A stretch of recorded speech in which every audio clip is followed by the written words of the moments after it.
full respect for their human rights and dignity, and that they can contact their families. Access to the detained colleagues by the United Nations must be granted as soon as possible. The International Organization for Migration today said that at least 49 migrants have died and 140 others remain missing after a boat capsized off the coast of Yemen. IOM notes that the vessel carrying 260 migrants capsized yesterday near Al Garif Point in Shabwa Governorate. Among those that lost their lives in this devastating tragedy are 31 women and 6 children.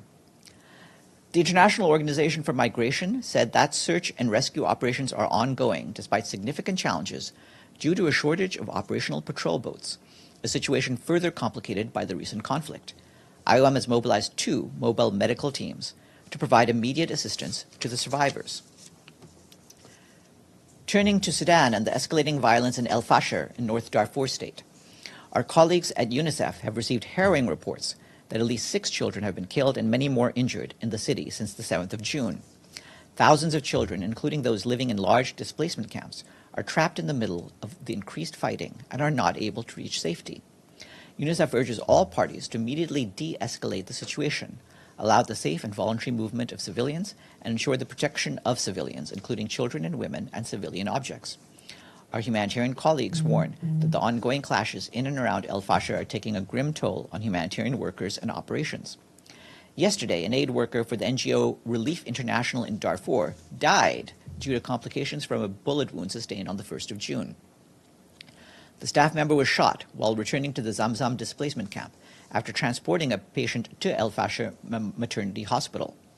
He was the 6th aid worker killed in Sudan in the past 6 weeks. The UN Office for the Coordination of Humanitarian Affairs underscores yet again that in Sudan and in conflicts everywhere else in the world, humanitarians must be protected. Despite these dangers, humanitarians continue to deliver life-saving assistance to people in need. The UN Refugee Agency tells us that 3 trucks carrying core relief items have reached North Darfur from Chad via the Tyne crossing. Those supplies are being distributed to more than 1,100 families in 2 localities near the border. Elsewhere in Sudan, the World Health Organization distributed nearly 20 metric tons of emergency health supplies to 18 health facilities and 5 stabilization centers in North Kordofan State. This vital assistance will meet the emergency and primary healthcare needs of displaced people and host communities. WHO has also managed to reach South Kordofan's Abyei region for the first time this year to deliver emergency health supplies.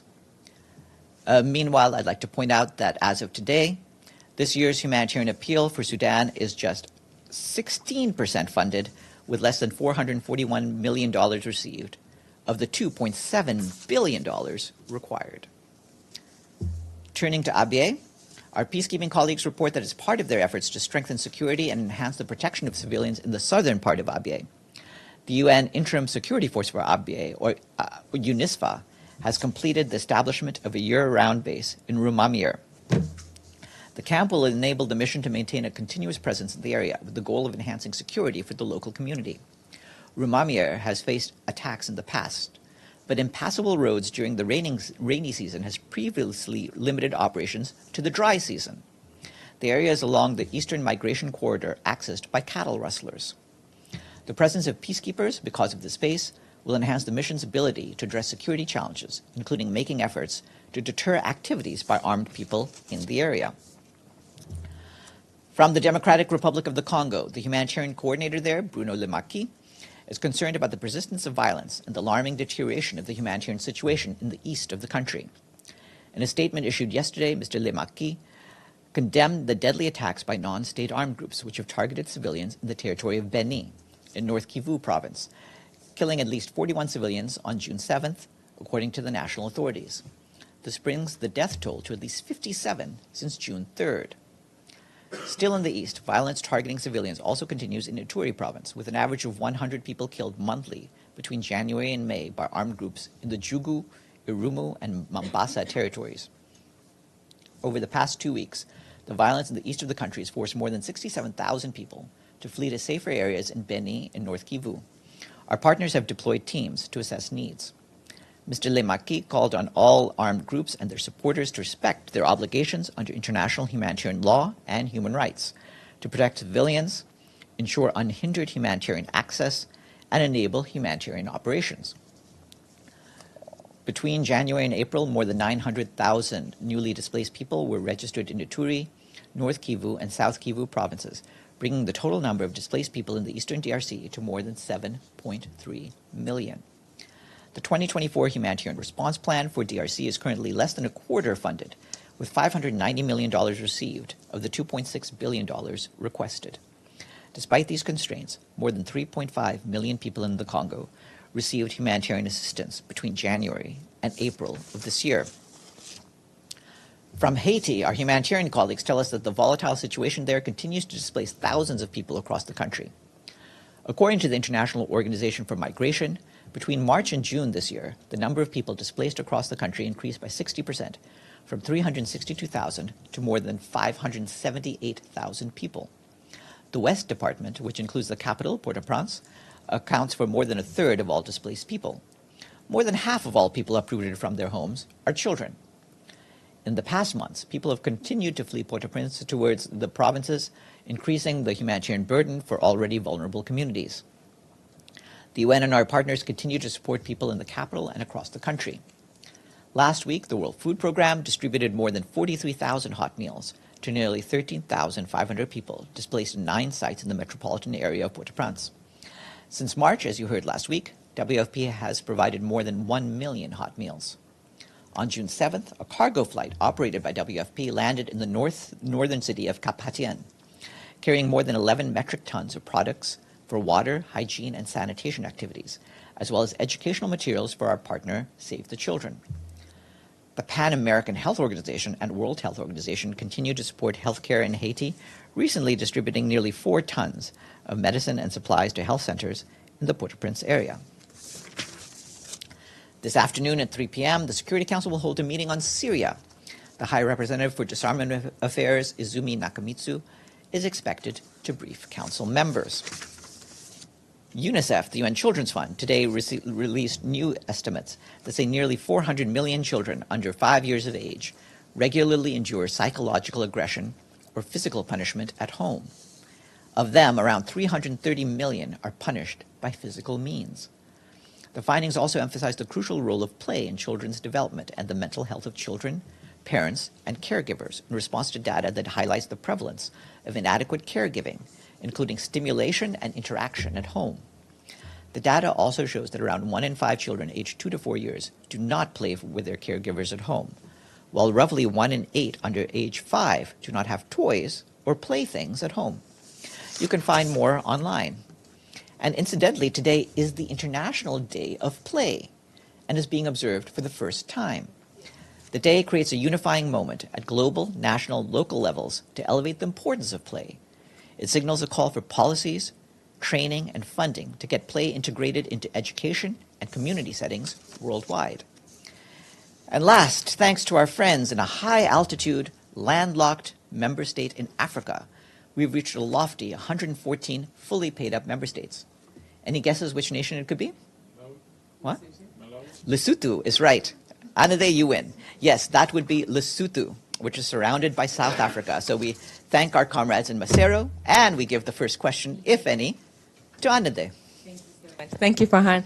Can I ask on Haiti, actually, you mentioned a couple of deliveries of aid. Do you have any idea how much aid is in Haiti and how long is the operation able to stay sustainable? I know there were worries that a few weeks ago they would run out of aid, but it seems you've gotten supplies. So what kind of duration is the World Food Programme or the UN in general able to sustain in terms of the humanitarian operation in Haiti? Well, I mean, as I indicated, the World Food Programme was able to deliver meals to people who were displaced, and that there was a cargo flight that they had that landed in Cap-Haitien as well. So there is a pipeline for aid. So we're trying to keep a flow of aid going. The big problem in places like Port-au-Prince is one of security. So then the question is, can the people who are in need get to the aid that is being provided for them? And for that, we need to make sure that there will be security on the ground. And we're hopeful in that regard for the multinational force to be deployed. Thank you. And so you mentioned on that cargo flight, 11 tons of aid was delivered. What was on it? Was it food? Were there medical supplies? How long will that aid last? Oh, that was actually water, hygiene, and sanitation activities. We have an acronym in the UN called WASH, which is for all of the water-based activities, and so that's what we provided. And then last question, is there an update on the fund for the multinational security force? Do you have any more money in it? I don't have any new funds to report, but we're continuing to lobby member states, but the numbers that Stefan gave you a couple of weeks ago are what we have. And I just have to intervene. They don't have any audio online. They just wrote a message to me saying they can't hear a thing that you're saying. Audio online. They can't hear you. Okay. Can our sign people make sure that the audio online can get this? I don't know whether that's the WebEx connection or whether it's UN TV, but let's make sure that they can have it. Oh, yes. Of course, WebEx is gone. Yes, please. Thank you, Farhan. On the Secretary General's schedule in the coming days, he's supposed to be in Italy for the G7 on the 13th. Does the Secretary General intend to bring the attacks on UN personnel, most obvious, of course, in Gaza and the UNRWA, the hundreds who lost their lives, and now the kidnapping in Yemen? Does he intend to bring this issue to the G7? And what else is he expecting an outcome for his participation, or he's just going to attend as an observer? Thank you. We'll give you updates about his participation in the G7 closer to when he's there. But the Secretary General also does intend to speak to press in Geneva tomorrow. So you'll have an opportunity to hear from him about what his expectations are at that point. So please have some attention. And I've been told that our audio is back to normal. So thank you, audio people. Stefano. Thank you, Farhan. Is a follow-up on in Italy, does the Secretary General will meet President Biden on a bilateral? I mean, will they have a meeting? We'll provide updates. We're scheduling his meetings right now, and we'll update you on who he can meet with once he's there. Yes, Abdelhamid. Thank you, Farhan. Last night, the Israeli air raids continued on Rafah and other parts in the southern part of Gaza. Many people were killed. Is that a direct violation of the UN Security Council resolutions just adopted a few hours before? Well, the Security Council resolution is calling on the parties to accept the ceasefire that has been proposed, and we back the Security Council's call, and we certainly hope that there will be agreement on a ceasefire. That hasn't happened at this point, but we are hopeful for that. And regarding the military actions, I'd also draw your attention to the Office of the High Commissioner for Human Rights put out today concerning the situation in Gaza. But Farhan, to be fair, Hamas issued a strong statement accepting the ceasefire resolution. Why not mention that when the other side did not express its willingness to accept the resolution, although the resolution, it says Israel accepted it. That is a strange inclusion in the resolution. Well, regarding that, I believe that media accounts have cited verbal acceptances of the ceasefire proposal broadly by both Israel and Hamas. Now we'll have to see, first of all, crucially, whether they agree formally to this, and secondly, whether this can be implemented. For us, implementation is key. We want to get aid to all those who need it. We want there to be peaceful conditions on the ground, and we're hopeful and waiting to see whether that will actually happen. Deji. Yes. First, does the Secretary General have anything to say on the plane crash which killed 9 people, including Malawi's Vice President? Yes, we have seen this news. The Secretary General was very saddened to hear of this plane crash, which claimed the life of the Vice President of Malawi and many other senior Malawian officials. We offer condolences to their families, and we stand with the people of Malawi at this sad time. Second, I have a follow-up with Abdelhamid's question. Here is the resolution. OP1, welcome the new ceasefire proposal, which Israel accepted. calls upon Hamas to also accept it. That's the resolution. Yesterday, the Israeli representative in that chamber said that the objective of Israel has not been changed, which is to eliminate the capability of Hamas, and then after that, they will finish the military operation. So it seems contradictory to each other. How would this be implemented? I'm not going to get into talking about the remarks made by any of the ambassadors at the meeting. What we are looking forward to is to see whether the parties themselves will accept the ceasefire and will implement it. And that is what we hope to see. So there's a technical question, if so. Because we know that the deal has not been reached. If any party in that, let's say Hamas and Israeli government, they changed some terms in this resolution, would the Security Council vote it again, or they just make amendments to this resolution? Because this is a resolution already. As you know, the members of the Security Council are in charge with the implementation of the resolution, so it's up to them to consider how these resolutions are being because if the deal is not the one mentioned here, they might say we're not fully implemented the resolution, right? That's speculation to ask the members of the Security Council, not me. Okay. Evelyn. Yes, thank you. At the Jordan meeting, Secretary Blinken said very clearly that Hamas had not accepted the resolution, at least not, or had accepted it with preconditions that weren't acceptable. Do you have anything on that? And then secondly, I have a question on Darfur.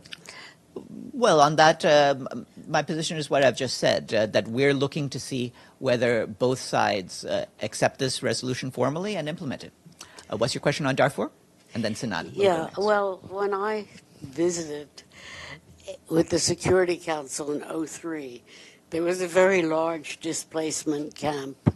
It seems there is right now, from the description from OCHA and others, there's still a large displacement camp. Do you think it was in operation all these years, or is this a new one? The numbers of displaced have gone up and down in Sudan, depending upon circumstances. There was a time just a few years ago when there was a reduction in displacements, but unfortunately, the fighting of the past year has reversed that trend. That's why we're pushing for the leaders in Sudan to set aside this military conflict, which is not going to come to a satisfactory resolution for either of them. We need to go back to the previous process that we had, and we will push for that. Thank Sinan? you. Thank you, Farhan. My question is about the Syrian refugees. As you know, Lebanon and some other countries have been forcing Syrian refugees to go back. And as you know, according to United Nations reports, Syria is not safe yet for refugees to go back. I wonder if you have a comment on that. Well, for the most part, I would refer you to our colleagues at the UN Refugee Agency, but it's very clear that people should not be forced to go to return to areas which are deemed to be unsafe. And UNHCR has made very clear their continuing concerns about the safety conditions on the ground in Syria. Yes, Sharife. Farhan, just for a quick clarification, did the Secretary General, where did the Secretary General get together with Mr. Grunberg, just for reporting purposes? In Amman today. In Amman, okay, thank you. And Gabriel? Thank you, Farhan. The Financial Times is reporting that Israel, Netanyahu's cabinet is considering expelling entire UN missions, including UNTSO, UN Treaty Supervision Organization. Have you heard anything about that? Has the Secretary General's office been warned of that? We have not received any information on this. Thank you. And with that, I wish you all... Oh, Deji, one more. Sorry.